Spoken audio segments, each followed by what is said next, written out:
Every single app and platform you use has this kind of hidden logic. On the surface, they all look totally different, but underneath, they're all running on the exact same playbook. So you've got a giant in entertainment like TikTok. Then you have a transportation network like Uber. And even a hardware and software behemoth like Apple. They look nothing alike. They sell completely different things. But here's the secret. They are all built on the same underlying system. And seriously, once you see it, you're going to see it everywhere. Okay, so where does this all even begin, right? How does a platform go from just an idea to this global force? Well, it all starts with the engine. And that engine is powered by one single concept, network effects. It's a really simple idea, but it's incredibly powerful. See, unlike a normal product, a platform actually gets more valuable to every single person as more people join. Think about it. Your phone is useful all by itself, but a social network is totally useless if you're the only one on it. That's the whole key. And what's so wild about this is how it creates this almost unstoppable loop. More users join, right? That creates more value, more people to connect with, more drivers on the road, more apps in the store. That extra value then attracts even more users, which then creates even more value. It's this self-reinforcing cycle that can just lead to insane exponential growth. But this also points to the absolute hardest problem for any new platform: just getting started. Look at this quote about LinkedIn's early days.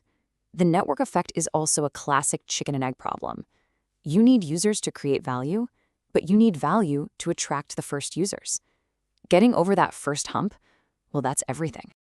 So once that growth engine is fired up and running, the platform has to evolve. Because, look, attracting users is one thing, but keeping them, that's a whole other ballgame.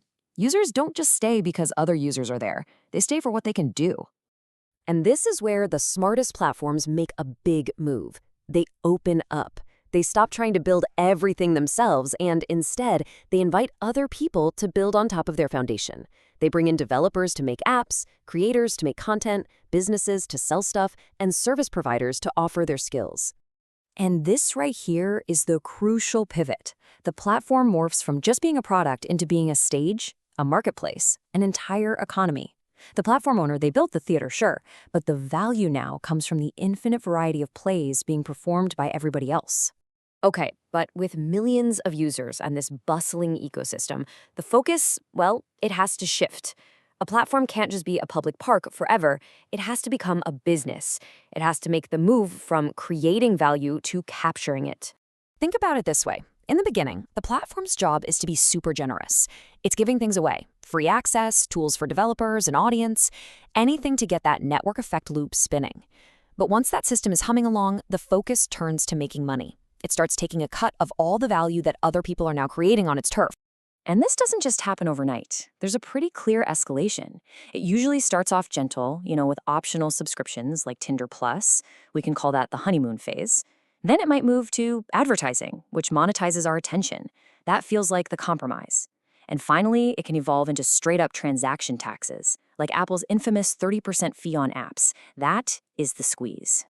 Now, once a platform hits this scale and has mastered making money, something else shows up: immense power. And here's the thing about that power. It doesn't show up at the start. It comes after they've already gotten huge.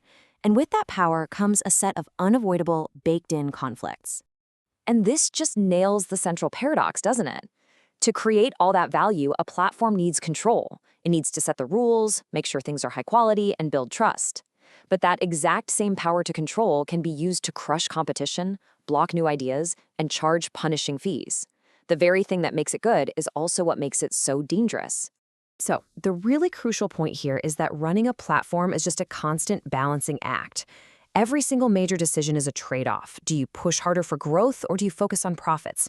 Do you stay open and let anyone in, or do you tighten your control? Do you prioritize the health of your whole ecosystem, or do you try to extract more value from it? Every choice you make strengthens one side while making the other weaker. And when that balancing act fails, when the platform gets too greedy or exerts way too much control, it doesn't just collapse overnight. It begins to decay, slowly. And the signs of this decay are pretty clear. When a platform starts taking too much value, publishers and businesses just can't survive on it anymore. When it changes the rules and messes with incentives, creators pack up and leave for better opportunities. The whole system starts to fray. often just as government regulators finally decide it's time to step in. So, who ends up paying the price for all this profit squeezing? Well, this shows the power hierarchy pretty clearly. At the top, big advertisers have some leverage. In the middle, developers might be able to fight back. But down at the bottom, that's where you find the most vulnerable. Individual creators, gig workers, and even children, who have the least power and end up bearing the heaviest cost. So after all of this, what's the real insight here? What's the thing that separates the platforms that thrive from the ones that decay? It's not about being bigger, it's about having a better designed system. Let's use a simple analogy to make this super clear. Think of a platform like a landlord. First, they build this beautiful public square and let everyone hang out for free. Pretty soon, businesses and street performers show up because, hey, that's where the crowds are, and they create value for everyone. Then, the landlord starts charging rent. But what happens if that rent gets too high? The businesses pack up, the crowds follow, and the square becomes empty again. So here it is, the whole picture. Platforms are not just apps, they are systems. They get started with network effects, they grow through open ecosystems, they make money by capturing value, and ultimately they're controlled through centralized power. And once you really see this four-part system, it completely changes how you look at the digital world. You stop seeing individual companies fighting over products, and you start seeing architects competing to design more powerful, more sustainable systems. You start seeing the blueprint,